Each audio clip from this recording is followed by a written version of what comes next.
ఆరవయసుల మీద ఇటీవల ఎవరు దాడులు జరిపినా గత కొన్ని నెలలుగా నేను చూస్తున్నాను. వారిని రిక్వెస్ట్ చేస్తున్నాను, ఇలాంటి పనులు చేయొద్దని. వాళ్ళు కొద్దిగా సర్దుకుంటున్నారు, కానీ కొన్ని ముందుకు పోతున్నాయి. మరీ నేను నాయకులకు హెచ్చరిస్తున్నాను. ఎమ్మెల్యేలు కానీ, మాజీ ఎమ్మెల్యేలు కానీ, ఆరవయసులు అందరితో కలిసిమెలిసి బతుకుతారు. ఊరైనాక ఒళ్ళకాడు అనేది ఉంటుంది. 1% అలా ఏమన్నా వెధవులు ఉండొచ్చు. 99% మా వాళ్ళు ఒక కుటుంబంగా బతుకుతున్నారు. మంచి వాళ్ళ మీద కూడా దాడి జరుగుతున్నది.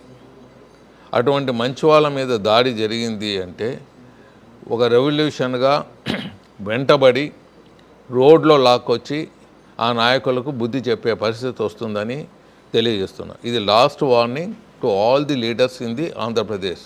తెలంగాణలో కానీ, ఆంధ్రాలో కానీ వయసులు ఎవరు జోలికి పోరు. వారు అందరితో కలిసిమెలిసి బతుకుతారు.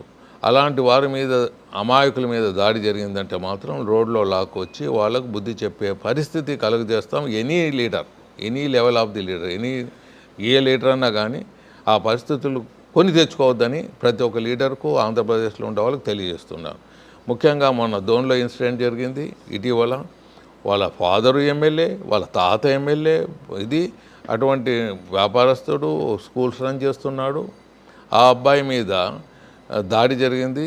ఆ అబ్బాయిని దాడి జరిగిన వాళ్ళని ఒక 2 days లోపల అరెస్ట్ చేయకపోతే వాళ్ళని ఇమీడియట్గా అక్కడ కూడా ఒక విప్లవం మాది తీసుకొని వెళ్తామని తెలియజేస్తున్నాను. దీంట్లో ఏమాత్రం వెనుకబడే లేదు. ఇది మన దేశంలో అన్ని మతస్థులు, అన్ని కులాలు గౌరవంగా బతకాలి. ఏదో ఒక కులాన్ని తక్కువ చేసి వాళ్ళ మీద దాడి చేస్తే మాత్రం సహించేది లేదని తెలియజేస్తున్నాను.